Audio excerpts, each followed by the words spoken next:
नमस्कार, leave live channel मध्ये तुमचे स्वागत आहे। आज तुमच्यासाठी मी बटाट्याचे पापड घेऊन आलेले आहे। इथे 2 किलो बटाटे मी उकळून चांगले गाळणीवरती बारीक मॅश करून घेतलाय। त्यात अजिबात लम्स नाही, तुम्ही बघू शकतात। आणि हा इथे अर्धा किलो साबुदाणा जो होता तो मी मिक्सरला जाड बारीक करून घेतलाय आणि त्यात गरम पाणी घालून तो असा भिजवला आहे। आता आपण तो यात ऍड करू।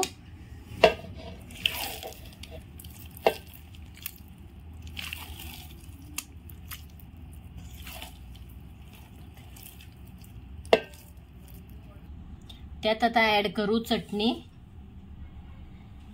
हे आपल्या लाल मिरच्या वाळवलेल्या असतात त्याची चटणी आहे। म्हणजे हिरव्या मिरच्या आपण बाजारातून आणतो आणि त्या लाल होतात, मग ते आपण वाळायला घालतो, त्याची ती चटणी आहे। या चटणीने कलर छान येतो आणि ऑलरेडी त्या मिरच्या खूप तिखट असतात।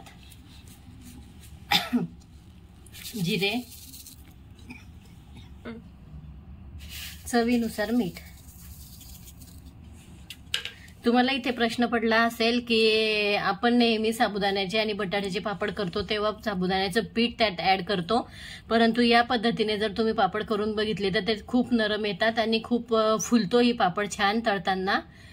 बटाटा आणि साबुदाण्याचं जर पीठ घातलं तर तो थोडा कडक पापड येतो, म्हणून मी याच प्रकारे पापड करते। आता हे मी सर्व कालवून घेते।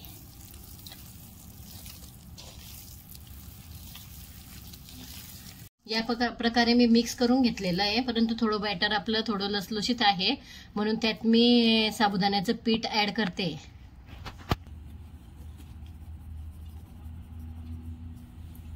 एक वाटी पीठ मी त्यात ऍड केलेलं आहे आणि ते मिक्स करून घेते। या प्रकारे आपलं बॅटर तयार झालेलं आहे। आता छानसं ते प्लॅस्टिकच्या कागदवर थोडं थोडं तेल टाकून चोळून घेऊ आणि पापड दाबायला घेऊ।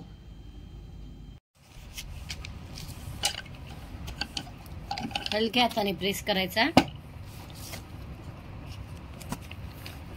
असा पापड येतो। मग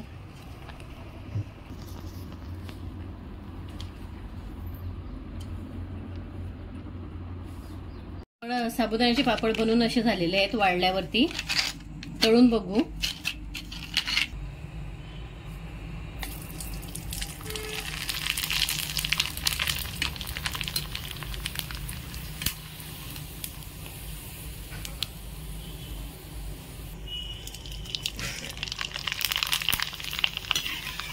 बघा किती छान फुलला आहे। त्यावरती बघा पापड किती छान फुगलेला आहे आणि साबुदाणा पण दिसतो आहे। आपण तो भिजवून थोडासा म्हणजे आधी बारीक केला, थोडाफार जाड बारीक भरडा केला त्याचा मिक्सरमध्ये आणि भिजवून मग केलेला आहे, म्हणून तो साबुदाणा राहिलेला तो किती सुंदर दिसतो आहे। पापड पण छान फुलला, मऊ आलेला आहे आणि हे बघा बघू शकता तिथे। चॅनलला लाईक शेअर सबस्क्राईब नक्की करा। धन्यवाद।